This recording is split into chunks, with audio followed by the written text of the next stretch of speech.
Hello and welcome to the Unique CPA with your host, Randy Crabtree. Bridging the Gap 2026 is coming soon, so we're bringing you conversations from last year's event. Stay tuned for the thoughts of top voices in the profession as we look forward to BTG Charlotte. The Unique CPA is brought to you by randycrabtree.com. Log on to learn more. Hello, everybody. This is Randy Crabtree, host of the Unique CPA podcast and Bridging the Gap conference. We are actually recording live at day one of Bridging the Gap conference in Denver, Colorado. Having a great time so far. I'm a little tired from everything going on so far, but I am super thrilled to have John Sensiba with me here today. John, thanks for sitting down and talking. My pleasure, Randy. I'm happy to be here. Yeah, I'm happy. And you just got here, so you haven't got to experience anything yet, but I'm looking forward to you getting to experience what's going on here. It's a lot of fun. You're gonna enjoy it. I swear you are. Yeah, I regret what I missed this morning, but I'm excited about what I get to participate in later today and then tomorrow, of course. Awesome. So, man, you don't know how often I talk about you and tell your story, and you become managing partner, and that's been inspired me for so long. And so I do want to kind of talk about that a little bit, because 2008 is when you became managing partner. Good memory. And the firm was, I tell you, I talk about this all the time. Firm at the time was called, Sensiba San Filippo. It was called Ireland San Filippo at the time. I thought that probably wasn't Sensiba since you weren't managing partner yet, and then changed. Right. But it was a really interesting time, obviously, in 2008. I think people, at least that are not Gen Z, maybe understand. Actually, Gen Z understands what happened in 2008 because they grew up with their parents going through that. But there was some interesting things happening. But you had ideas of how you wanted to have this firm grow going forward. And one of the key things that, no, I'm just talking the whole time. I'm going to tell your whole story. That's great. The key things that always impressed me is that you had this ideal that you wanted to create a firm where people and their families could thrive. But that was a hard time to thrive in 2008. So you want to kind of just tell that story of you taking over and the changes you made and the disruption maybe that it caused and how you got through it. Sure. Thanks, Randy. And I make one correction. It's not me, it's we for sure. It wasn't me. It was me and a group of my partners who decided that we wanted to create a firm that would be the kind of firm that we would like to hire if we were clients. So we started thinking about, okay, what would that take? We realized that we wanted to hire people that were really excited about whatever it is that the client does. So whether it's manufacturing, construction, venture capital, whatever it was, we want somebody who's super excited about that. And we thought, well, there's a lot of industries that we serve because we need clients and, we're not all that excited.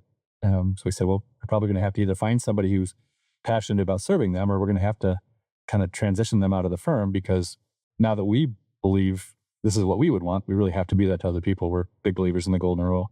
So we decided to change our compensation model to give partners the latitude to do the right thing. The other thing we said was we wanted somebody that would be a national or international expert in whatever it is, and unafraid to talk to the Senate Finance Committee if there was a tax law that might impact my industry as a client, or the FASB back then, if there was financial reporting regulations that would impact me. That somebody that was really serious about the profession and excited about serving my vertical. We also discovered at that time that when there's real stress on an organization, and I don't know any organization that wasn't really stressed by the Great Recession, values matter a lot. We found out that our values were not as solid as they could be, and that was painful.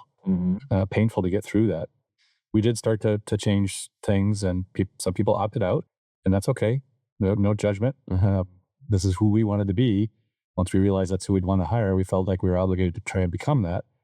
And if that wasn't somebody's vision, we were making lots of money doing the things that we were doing. Right. So why change? You don't leave fish to find fish. Right? There's a lot of fish here. Where do I go upriver? Right. So that happened.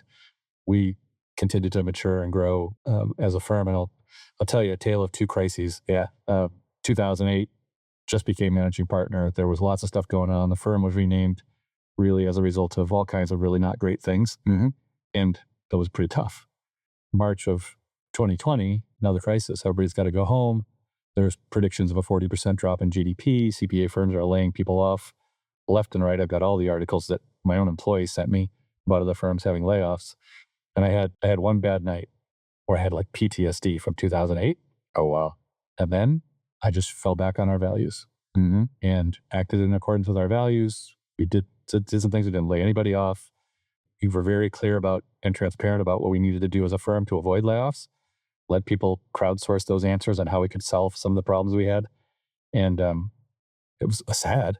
Right. You know, I have for the last 15 years chaired the board of a hospital and had to deal with the realities of people dying from COVID. Right. But from a business perspective, because our values had become so strong where that interim period, I had one bad night. And then I thought, wait a minute, I don't have a choice.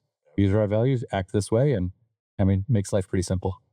That's I love that whole story that you just told, because that was a lot what I talked about this morning, mindset.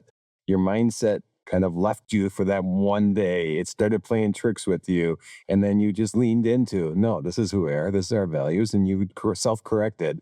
The other cool thing that, based on your story, is today I was talking about journeys and change, not fearing change, because when you came in 2008 and you made this change, you could have like just kept going as is. And, we'll just keep going down the same path. But what you saw is that there's a different way, there's a different path, there's a change that may be painful, but you felt, and I should say everybody, you kept saying, correct me, Right. I felt that was the right path, and it probably was painful, but it got you to a spot. And to cut to the chase, not that revenue is the definition of everything, but you're now top 100 firm in accounting if it's based on revenue. That's pretty impressive. And that you went from, I know you went from a certain amount of revenue in 2008, you dropped for a couple reasons. Right. Yeah. And then so why don't you give us just the metrics of where you were and where you are? Yeah. Well, my leadership magic took us from an $18 million firm to about a $13 million firm. Something like that. It was a pretty significant drop. And like most firms, it's been a very good time to be in public accounting. We can complain about the pipeline. We can complain about a lot of things, but it's been a very good time to be in public accounting. So we'll end our fiscal year this year, April 30th of 26, because our fiscal year end will probably be at 100 million in revenue, almost exactly. That's the plan anyway. And that is, again, not that revenue is everything, but that I think is a proof point of taking that veer off that path. And this is the theme of this conference, is things like that. And that's why I wanted to talk to you about this today, because, not being afraid of change, embracing it, the mindset even that you brought in. And the big thing that I talked about this morning was vulnerability. And you, I'm sure, had to display vulnerability when you went up and said, this is what we're going to do, and I need all your help to get to where we want to be. Yeah, this is where I think we should go. I hope you come with me. Yeah. You always have to look back and see if anybody's coming with you. Yeah. So that story, I just, it always impresses me, and I've always been impressed what you're doing. But now I want to veer off of that. Yeah. And thank you for sharing that. Sure. I really appreciate it. I actually got to fact check myself during that talk there. Well, we'll compare this to our first podcast to see whether I could see if I'm saying the same stuff. And honestly, you were one of the first, I think, 2 or 3 guests, I think, on the podcast. For top 10 for sure. Yeah, first back in 19. And this is what we discussed back then. So you and I are both getting older. So hopefully we did remember correctly. We'll see. Now let's talk, because you are doing a keynote presentation tomorrow. Yeah. And I am so thrilled that you're doing this. Give us a sneak preview of what you're going to be talking about tomorrow. Nothing anybody doesn't already know. I mean, there's nothing new under the sun. There's so much fear right now about change in our profession. Some super positive change, I think, that PE has brought to cause us to focus on, our businesses more than maybe we have in the past. But even with AI and bots and all the other things that are coming in, people help people. And that's what our profession has always done. So I'll talk a little bit about Back to the Future, about the profession before the onslaught of timesheets back in the 40s and 50s. Yeah. Yep. We didn't used to keep timesheets in this profession. Now, you were not in the profession in the 40s. No, that's true. Is that true? That's true. I was a couple years after that. But 1913 is the first time somebody really started to think about timesheets in the professions. Then it didn't really catch on until the time and motion studies during World War II to try and maximize factory output for the war effort. And we decided that was a great way for us to, oh my gosh, how horrible. So that's an 80-year mistake that we're trying to correct. Yeah. And I'll just talk about, it's people help people. That's what we do. Yep. People and the culture you created, the people first culture. I think people first culture is so important in any organization. So let me ask a question then, that when you've just, based on what you said, do you keep time, track time? at Sensiba? We do in most of the firm. Okay. Our cybersecurity, the GRC practice, we do not. And I'm hoping to infect the rest of the firm with that because it's really inconsistent with our values. Yeah. It really is. We don't, measuring inputs has never been, and you could measure inputs in a factory, and if everything comes out bad, Yeah. what's the difference? Right. How fast you got bad stuff out. Right. And just the whole concept of, Randy, I'm gonna pay you by the hour. So the slower you are, the more valuable it is to me. I know. That's the way we are. It's, that work finds good people in our profession. Right. So when you've got a really talented staff person, you can't get their time. Right. Everybody wants their time. Yep. So, I'm sorry, I'd like to have Randy work on your work, but he's too busy. But John always seems to have available time because he's not all that bright and he's a little slow, right? So not only are you going to get the guy who's not that bright and he's a little slow, but he's going to take longer. So it's more valuable to you, Mr. Client. What a ridiculous story we have not been telling, but that's exactly the story that we've been living. So yeah, it's just such a nutty thing, but it's hard to get people who have valued themselves based on chargeability and realization and utilization. And I was talking to Courtney Durand last week. Her firm doesn't have timesheets. Yep. And she said one of the things that she didn't anticipate was that the highest performers, when she took away timesheets, said, "How are you going to know how good I am? How are you going to know I'm more chargeable than anybody else in the firm? How are you going to know how good I am?" That's a fair question. Yeah, it is. Never would have anticipated that. Right. But there's so many metrics now that we can measure on the backside: client satisfaction. Do you get things done on time? Is the quality good? And we never have to look at timesheets to know which staff people are the best. Then we just kid ourselves that we use that as a pricing tool because we don't. I think another key theme of this type of conference, Bridging the Gap, that there's always different ways. There's always better ways. There's always metrics that you can use to value, and valuing your worth on an hour is just not the right thing. Valuing your worth on the outcome that you're delivering, I think that's an important way to do things. A couple last things I wanted to ask you about before we wrap up, because I'm going to go into two things. Yeah. We're going to run out of time, but we're going to do it. Okay. The one thing that always impressed me is when you did take over managing partner, one of the decisions, I might be putting words in your mouth, but one of the things I remember you telling me is that sometime after that, you decided that your number one responsibility was the firm, not client work. Is that something that you always continued to live by? Were you able to do that? That sounds more intelligent and strategic than it really was, Randy. Thank you for that. No, at some point in time, I think my partners, my wife, my kids, my friends, and my siblings all told me that I was being crappy at every one of those roles, and I had to give something up. And being a full-time tax partner with a pretty heavy load was the thing that my partners also asked me to give up.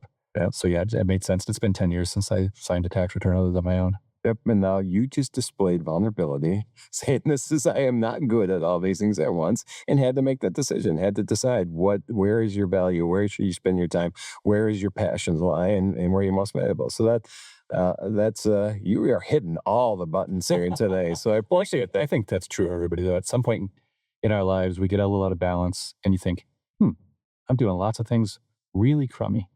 Why don't I do fewer things and try to be better at them? Well, that's a great perspective, honestly. And I think a lot of people are looking to learn that, and they don't know that they're looking to learn that at this point, and hopefully they find it. And then last question, you are transitioning out of managing partner. Correct. I know, and this was you had a pretty long runway to get this done. 6 years notice 5.5 years ago. Wow. That's amazing. So was there a reason that you gave yourself such a long runway? Well, I knew I had more that I wanted to do, and there's still, I wish I was 30. There's still a lot more I want to do. Right. But I also knew that I didn't want to be the one that people were thinking, oh my gosh, is he ever going to retire? I also believe that there's a shelf life for leadership in an organization, and I will have done it for 18 years. When I step away, I think so far the plan is that I'm going to live that long, and things will work out. I just felt like it was the right thing to do. And I also knew that if I didn't throw a stick out there and then move towards it, that I might continue to move that stick. So I was very public about it with my partners and other folks that was going to be I'm not leaving the profession, I'm not leaving the firm, but I'm leaving that role. Yeah, I thought if I didn't set a deadline, then maybe it would never happen, and then I'd die in the saddle, and that's just not a good way to transition.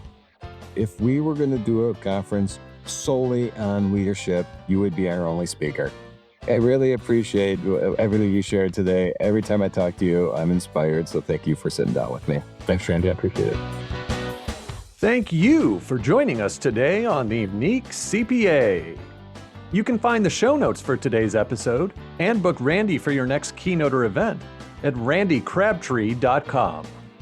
Remember to subscribe and leave a 5-star rating on your favorite podcasting app. And join us next time for more expertise and insights on the Unique CPA. ProfessionalProductions.net